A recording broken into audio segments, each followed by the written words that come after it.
Assalamualaikum warahmatullahi wabarakatuh. Salam damai, salam sejahtera untuk kita sekalian. Om Swastiastu, Namo Buddhaya, salam bajikan, salam. Anak-anakku, peserta apel dalam rangka untuk merejuvenasi Pancasila, memahami kembali Pancasila 1 Juni 1945 yang Bapak banggakan.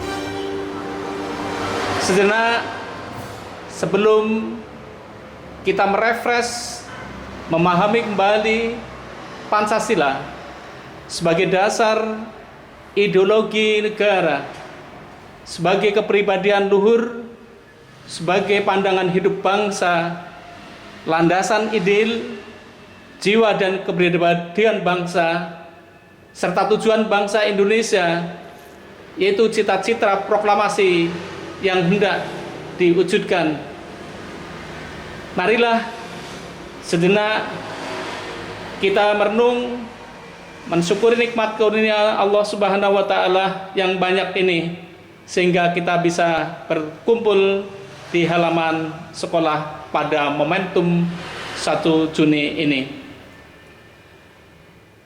Pada suatu kesempatan internasional, Bung Karno pernah berpidato di hadapan forum internasional yang sangat terkenal mendunia, yaitu The Fifth Principle, Pancasila, 5 dasar.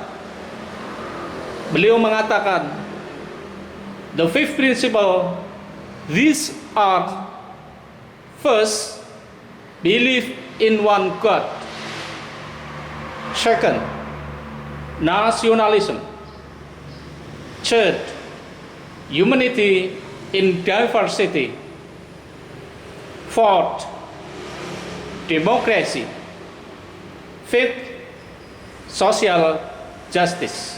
Betapa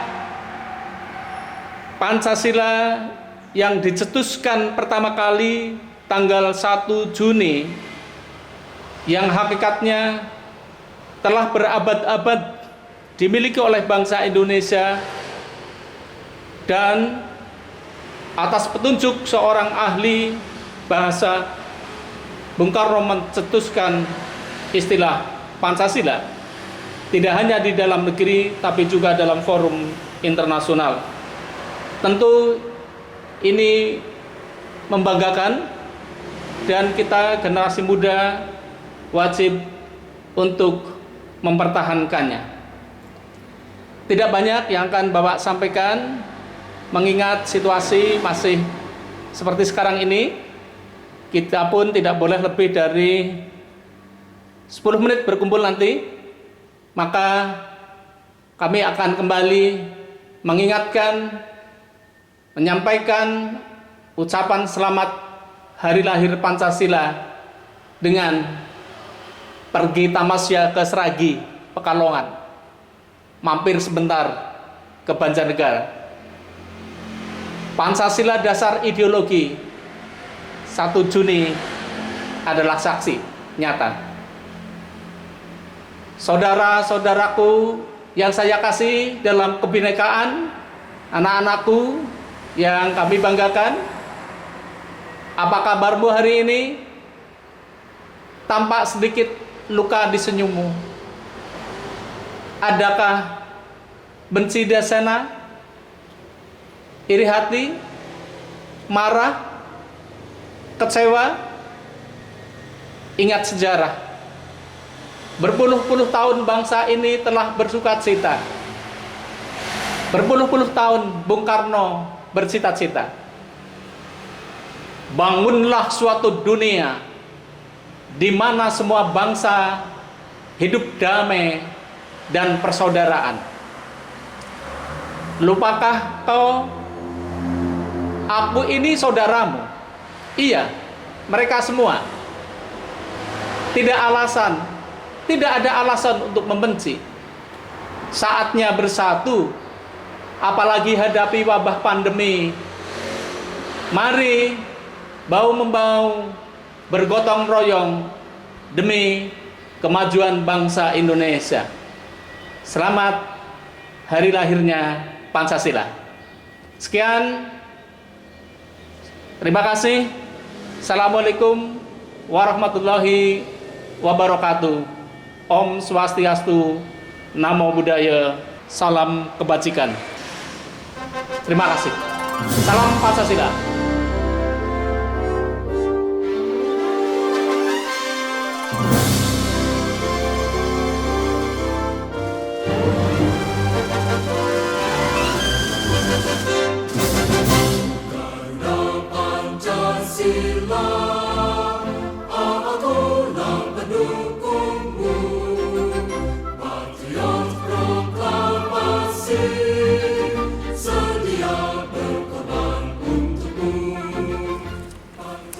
Pak Rasmul, kami sering mengikuti program Sekolah Bapak Purnama 2 Mengaji yang temanya selalu tiada habis-habisnya. Bahkan Bapak sering memberikan khotbah Jumat di beberapa masjid yang tentunya kental dengan agama Islam yang kuat. Di satu sisi, Bapak juga sebagai seorang pemerhati terhadap Pancasila. Pertanyaan saya Bapak, bagaimana Bapak bersikap, apalagi sikap Bapak akan berpengaruh terhadap murid-murid Bapak?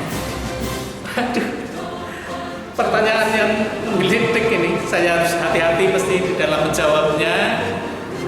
Tapi saya akan mencoba atas pertanyaan yang bagus sekali. Moga-moga ini bukan jebakan ya. Begini Mas Ramyana, saya merasakan tidak ada yang salah antara Pancasila, apalagi Al-Quran sebagai landasan secara spiritual dalam tata hubungannya dengan hablum minallah. Jadi pertanyaan itu kami jawab dengan konsep yang ada di jati diri kami, yang mungkin juga dilatar belakangi dari keluarga, bahwa kami sudah bisa membedakan yang jelas sekali antara hablum minallah dengan hablum minannas.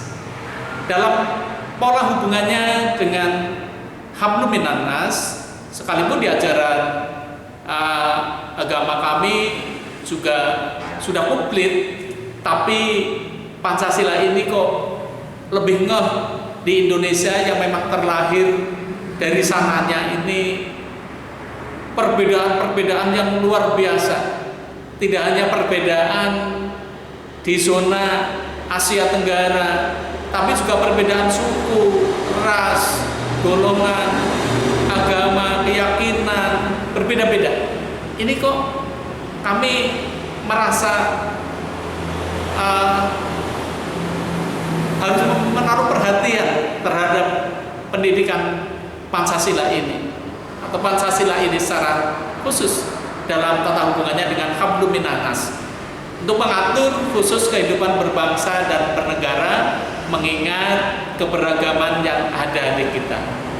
Tapi okelah, dalam hubungannya dengan Tuhan secara pribadi, hablum minannas, hablum minallah, maaf, kami memang berasal dari keluarga yang relatif terlahir dari keluarga yang menjalankan ajaran ini secara kental dan ketat. Jadi begini simpulannya, tidak ada yang salah dan tidak perlu untuk dipertentangkan antara yang satu itu dengan Pancasila, karena kita pada momen ini sedang memperingati Pancasila. Menjadi menarik, artinya kalau kita sandingkan, ini bukan bermaksud untuk petilan-petilan Al-Quran itu sesuai dengan kepentingannya, tapi ini jelas bahwa satu contoh sila ketuhanan yang Maha Esa, sila pertama, jelas sekali di dalam Al-Quran. Kami baca ajaran tentang tauhid, tentang keesaan Tuhan Allah Subhanahu wa taala. Qul huwallahu ahad. Sejalan kan? Jadi bangsa Indonesia yang di dalamnya para alim ulama juga pada waktu itu turut sebagai founding fathers tentu telah mengantisipasi ini semuanya, dan kami merasakan kok saya merasa nyaman begitu. Di satu sisi saya taat beragama, di sisi lain saya pemerhati Pancasila, itu nggak pernah ada masalah. Kemudian satu misal, saya kebetulan membawa Quran ini, takut tanya yang krusial, ternyata betul ini di dalam sila ketiga. Kalau kita baca Al-Quran juga sejalan. Tentunya ini di dalam proses penyusunan awalnya yang sesungguhnya digali dari nenek moyang bangsa Indonesia yang telah berabad-abad sebelum pengaruh agama-agama itu masuk ke Indonesia. Itu sedari dulunya adalah nenek moyang bangsa yang berketuhanan, yang memiliki sifat-sifat yang ada di dalam sila-sila Pancasila itu. Satu misal dalam sila ketiga, persatuan Indonesia. Di dalam Al-Quran surat Al-Hujurat ayat 13, di sana Al-Quran menyebutkan Bismillahirrahmanirrahim. Ya ayyuhan nasu inna khalaqnakum min dzakari wa untha wa ja'alnakum syu'uban wa qabaila lita'arafu inna akramakum indallahi atqakum innallaha alimun khabir. Sedari dulunya Tuhan Allah Subhanahu wa taala menciptakan manusia ini berbeda-beda dari jenis kelamin, laki-laki, perempuan, bersuku-suku, berbangsa-bangsa, berkabilah-kabilah untuk saling mengenal. Ini kan persatuan. Jadi semuanya linear, sejalan, tidak ada yang perlu dipertentangkan. Taat beragama, oke. Sikapnya terhadap nasionalisme, yes.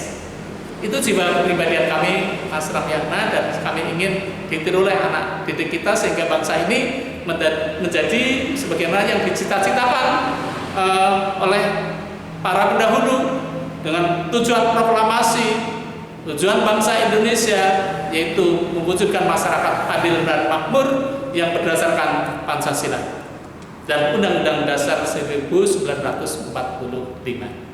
Terima kasih. Satu lagi Pak, saya pernah mendengar konsep pembangunan semesta berencana. Apa yang dimaksud dengan konsep